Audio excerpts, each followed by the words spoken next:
Welcome to ma'am stitching. আমি আজকে আবার চলে এসেছি। আশা করি তোমরা আমার এই ভিডিওটা পুরোটা দেখবে।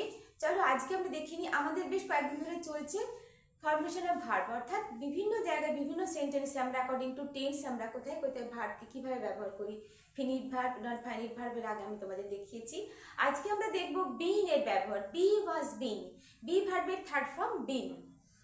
বি ভার্বের প্রেজেন্ট টেন্সে আমরা ইজ আমার ব্যবহার করি, পাস্ট টেন্সে ওয়াজ ওয়ার। আর বিনকে আমরা মেনলি ব্যবহার করি পারফেক্ট টেন্সে, অর্থাৎ হ্যাভ হ্যাজ হ্যাড এর সাথে আমরা বিনকে ব্যবহার করি, অথবা যে কোনো ভার্বের থার্ড ফর্মকে আমরা এই বিনের জায়গায় ব্যবহার করি। চলো আমরা দেখে নিই আজকে আমরা কি কি জায়গায় কি কিভাবে আমরা বিনের ব্যবহার করব। প্রথমে আমি দেখাই, দেখো he has been to London. এখানেও আছে he has been to London, অর্থাৎ এই মানেটা কি দাঁড়াচ্ছে, আর একটা আছে he has been in London. এই যে he has been to London অর্থাৎ একটা সময় সে কোন এক সময় পাস্টে লন্ডনে গিয়েছিল, কিন্তু এখন সে রিটার্ন, এখন সে ফিরে এসেছে। তখন আমরা he has been to London, অর্থাৎ অতীতে গিয়েছিল কিন্তু বর্তমানে ফিরে এসেছে। আর যদি বলি he has been in London, এখানেও কিন্তু বিন আছে, এখানেও কিন্তু বিন আছে। এখানে ইন লন্ডন অর্থাৎ তিনি অতীতে গেছেন কিন্তু এখনো তিনি সেখানে স্টে করছেন, সেখানে আছেন। তাহলে টু আর ইনের এখানে ব্যবহারটা তোমরা দেখে নিলে। বিনের সাথে এখানে টু আর ইনের যে ব্যবধানটা সেটা তোমরা বুঝে গেলে। অর্থাৎ টু যখন London, he has been to London, তার মানে অর্থাৎ তিনি অতীতকালে গিয়েছিলেন, ফিরে এসেছেন। আর ইন লন্ডন বলতে তিনি অতীতে গেছেন কিন্তু এখনো তিনি আছেন। আন্ডারস্টুড? নেক্সট দেখো, এবার কিছু আমি সেন্টেন্স তোমাদের দেখাই। অর্থাৎ মেইনলি যখন আমরা পারফেক্ট টেন্সে ব্যবহার করি, মেইনলি যখন আমরা অর্থাৎ কোনো কাজ কমপ্লিট করে আর একটা কাজ করব, তখন দেখো কি দেখাই। আচ্ছা, এবার এক দেখাই, having been tired. Having been tired অর্থাৎ ক্লান্ত হয়ে, কোনো কাজ করে বা হয়ে। Having been tired we took A rest. Having been tired অর্থাৎ এই যে হ্যাভিং এর ব্যবহারটা তোমরা এর আগে কোথায় দেখেছো, যারা আমার ভিডিওটা তোমরা রোজ দেখো অবশ্যই তোমরা বুঝতে পারবে, তোমাদের মনে আছে আমরা পারফেক্ট পার্টিসিপেট এই হ্যাভিং এর ব্যবহার ঠিক এই ধরনের স্ট্রাকচার আমরা ব্যবহার করেছিলাম। ঠিক আছে, having been tired we took A rest. একটা দেখো সেন্টেন্স দেখাই, having been insulted. Having been insulted they didn't join the party. They didn't join the party. Insulted বা অপমানিত হয়ে তারা পার্টিতে আর জয়েন করেনি। তাহলে একটা কাজ করে আর একটা, হ্যাভিং বিন টায়ার্ড ক্লান্ত হয়ে উই টুক এ রেস্ট। এবার দেখেছো এটার পরে কিন্তু ভার্বের আমরা সেকেন্ড অর্থাৎ শুধু পাস্ট ফর্ম ব্যবহার করেছি। Having been insulted they didn't join the party. Understood? তাহলে এখানে আমরা একটা জায়গায় কিভাবে বিনকে ব্যবহার করবো আমরা দেখলাম। আবার তুমি এটাও লিখতে পারো, একটা সেন্টেন্স দেখাই, having been completed hour project. Having been completed hour project. Having been completed hour project we went a long tour. আমাদের প্রজেক্টের কাজ কমপ্লিট করে আমরা একটা লং ট্যুরে গিয়েছিলাম। তাহলে একটা কাজ সম্পন্ন করে আর একটা কাজ করা, তাহলে সেখানে আমরা বিনের ব্যবহার করতে পারি, হ্যাভিং বিন। আন্ডারস্টুড? নেক্সট দেখো দেখাই,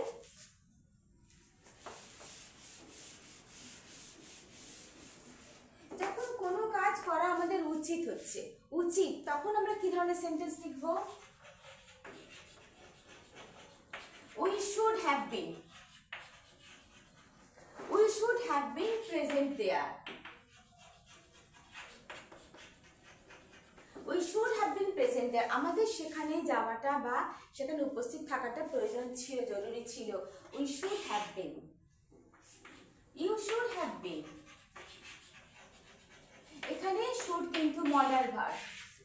understood? We should have been. You should have not কোনো কাজ উচিত ছিল, করা উচিত অর্থে you should have been. You should have have been, took an umbrella. Understood? তাহলে আমরা এখানেও আর একটা জায়গা কোথায় বিনের ব্যবহার করলাম, তুমি বুঝতে পারলে? আশা করি তোমরা বুঝতে পেরেছো। নেক্সট দেখো আর একটা প্রসেস দেখাই। যখন আমরা কোনো কিছু প্যাসিভে করি, অনেক সময় প্যাসিভে কোনো কাজ অ্যাক্টিভে কেউ করেছে, কথাটা ওয়ার্ডটা নাও থাকতে পারে। দেখো তার মানে দেখাই যেখানে the dog had been killed. যদি এটা অ্যাক্টিভে থাকতো, যে এটা অ্যাক্টিভে থাকতো Ram had killed a dog, এখানে রাম নামটা আছে। যদি এখানে রাম নামটা না থাকে তাহলে dog had been killed. Understood? আর যদি থাকে তাহলে বলি বাই রাম। তাহলে এখানে আমরা কোথায় ব্যবহার করলাম? প্যাসিভ ফর্মে। তাহলে আমরা প্যাসিভ ফর্মে পারফেক্ট টেন্সে কিন্তু আমরা বিনের ব্যবহার করি তো। আর একটা দেখো, the house had been bought. The house had been bought before we reached there. তাহলে এখানেও কিন্তু আমরা দেখতে পাচ্ছ যে কোথায় আমরা কিভাবে কোন ফর্মে আমরা এই বিনের ব্যবহার করছি। The dog had been killed. Ram had been killed a dog. The house had been bought before we reached there. Understood? তাহলে প্যাসিভ ফর্মে কিন্তু আমরা জানি কোন টেন্সে, পারফেক্ট টেন্সের অ্যাক্টিভ থেকে যখন আমরা প্যাসিভে করি তখন প্যাসিভ ফর্মে কিন্তু আমরা এই বিনের ব্যবহার করি। আন্ডারস্টুড? তাহলে আমরা কোথায় বিনের ব্যবহার করছি আশা করি তোমরা বুঝতে পারছো। তোমাদের কাছে আজকে বিনের এই ব্যবহারটা ক্লিয়ার করে নাও। এই ভিডিওটা তোমরা পুরোটা দেখো, অবশ্যই তোমরা উপকৃত হবে কোথায় আমরা কিভাবে বিনের ব্যবহার করব। আবার দেখো,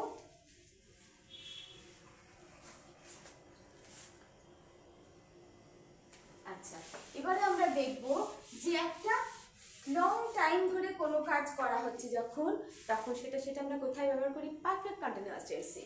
দেখো এটা প্রেজেন্ট টেন্সে। It has been raining since morning. অর্থাৎ এটা একটা সময়ের ডিউরেশন, ঠিক আছে? এটা সকাল থেকে বৃষ্টি হচ্ছে, তখন আমরা এখানে বিনের ব্যবহার করলাম। শুধু কন্টিনিউয়াস টেন্সে ইট ইজ রেনিং, এখন বৃষ্টি হচ্ছে, নাও ইট ইজ রেনিং। বাট যে বৃষ্টিটা অনেকক্ষণ আগে শুরু হয়েছে এখনো চলছে, তখন সেই ধরনের সেন্টেন্সে আমরা হ্যাজ বিন বা হ্যাভ বিনের ব্যবহার করি।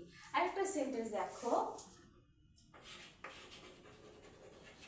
I have been reading for 2 hours. অর্থাৎ এখানেও সেই সময়ের একটা ব্যাপার রয়েছে। যখন কোনো সেন্টেন্সে আমরা ইংলিশ বাক্যে সময় ব্যবধান বলি, অর্থাৎ অনেকক্ষণ আগে শুরু হয়ে এখনো চলছে, এটা পাস্টেও হতে পারে, এটা প্রেজেন্ট টেন্সেও হতে পারে। প্রেজেন্টও ধরো 2 ঘন্টা আগে বা অনেকক্ষণ আগে কোনো কাজ শুরু হয়েছে, তখন সেই সময়টাকে বোঝাতে আমরা এখানে বিনের ব্যবহার করব। আন্ডারস্টুড? আরেকটা দেখাই, she has been cooking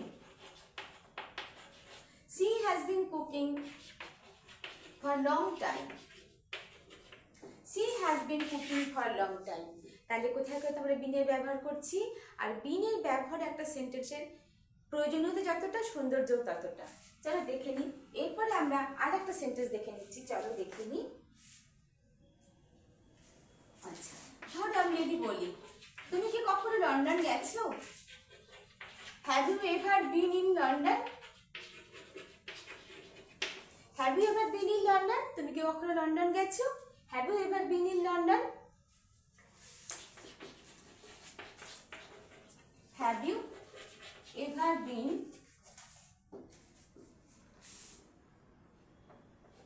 in